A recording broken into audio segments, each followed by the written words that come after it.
Hello, my name is Alantia Ashcroft, and I will be doing the history behind Cuba and the effects it had on Afro-Cubans and their history as well.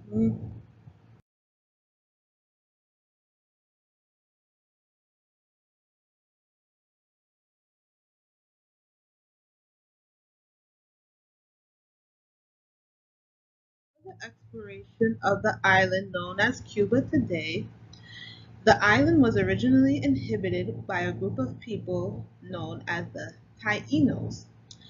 The Taínos were the original people that inhabited the island before Spanish exploration. Little is known about their history before this era.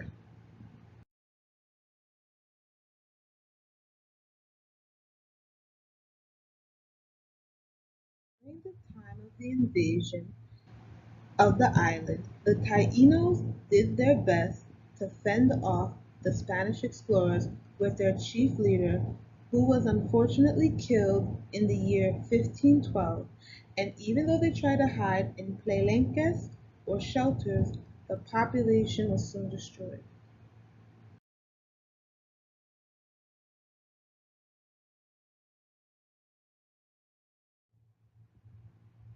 With the indigenous population gone, the Spanish explorers began to import African slaves in the year 1526, and the population of African slaves grew between 1762 and 1763 by the thousands, soon to a million.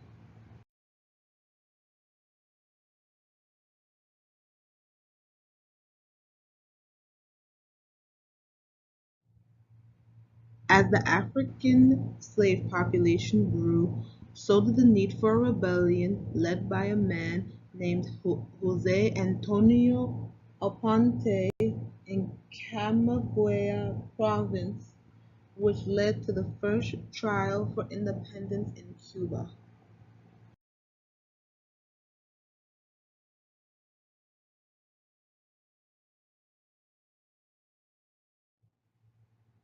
Even though the Afro-Cubans were allowed to have councils and organizations in the 19th century, there was still fear that the Afro-Cubans would start a revolution and gain independence like Haiti did in the year 1804.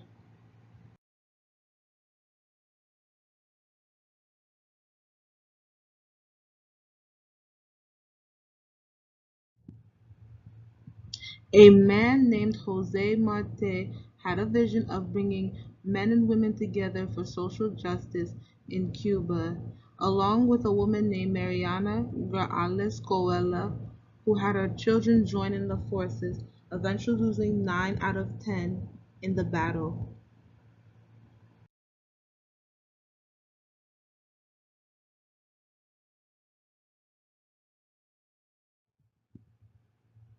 During the Spanish-American War, the Spanish troops had destroyed a U.S. ship named Maine, killing 260 men.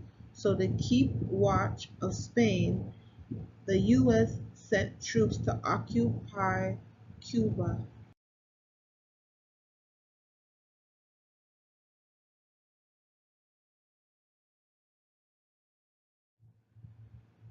With the influence of U.S. citizens and U.S. culture, Cuba attempted to whiten itself by inviting Spanish immigrants and attempting to make them permanent residents of Cuba, but only keeping a sum of 250,000 into the country.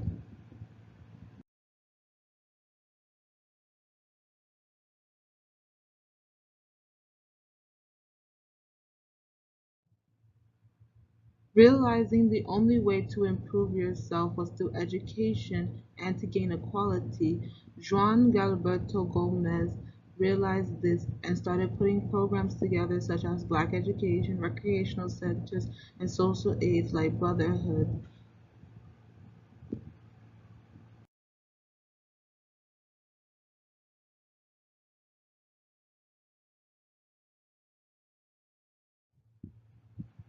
During the Communist Party brought to Cuba, inspired by the Mexican and Russian Revolution, the Afro-Cubans supported the party because it supported equality and brought celebration and education about African roots.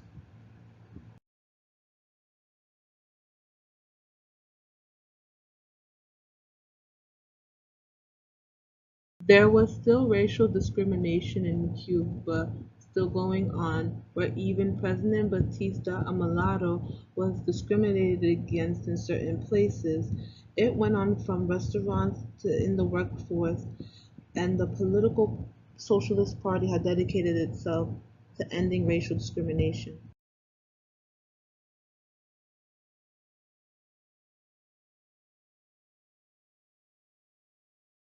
A young man named Fidel Castro in the year 1952 attempted to run for a position in office but couldn't and ended up running a year later. And a year later, he also led a social movement of 300 guerrilla fighters against 30,000 trained militants. In the end, Fidel won.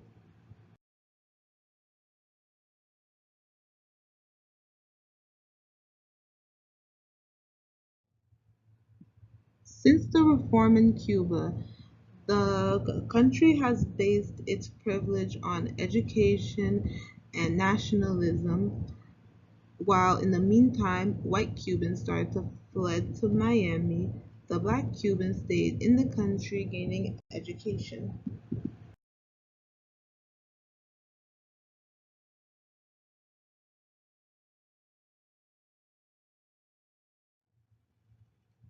With hostile attitudes towards the US for spying and ban on trade, the Cuban country decided to make ties with the Soviet Union, eventually ending in hiding missiles in Cuba.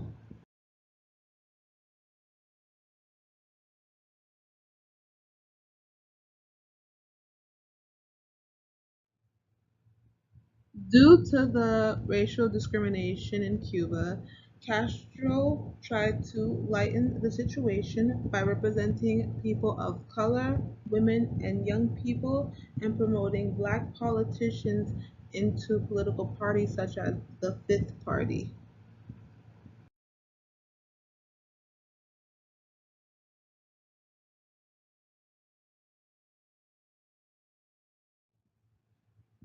Castro began to help outside countries such as Angola and build a connection with Africa and the Africanization of Cuba, and said himself that the blood of Africa runs through our veins, considering that the country is 80% African descent.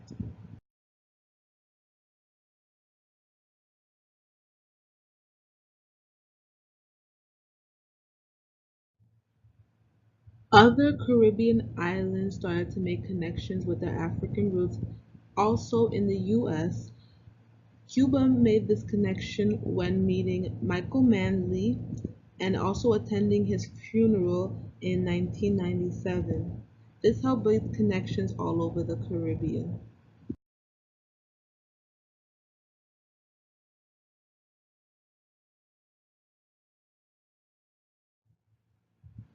Fidel Castro soon began to make connections with African American activists such as Malcolm X and also with African politicians. He made an appearance in New York and was welcomed with open arms by the black community.